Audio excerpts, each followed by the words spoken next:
ulo ko sa init. Kaya ko sana tapusin ng trabaho. Wala akong magawa. Sumakit yung ulo ko. Dalawang area pa lang natatapos ko. Pero mas mahirap yung ginagawa ko eh. Nakataas kasi ang grass cutter. Kailangan ayos mo yung pagka-grass cutter kasi soybean yung tinatabasan yung ng soybean para kumantay yung mga maliliit sa soybean. Ay, ito masakit ang ulo ko. Sobrang init. Grabe.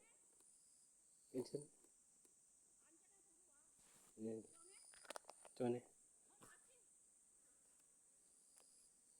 Hindi ko talaga kaya. Gusto ko sana gusto ko tapusin. Kayang kaya ko yun. Hindi naman sa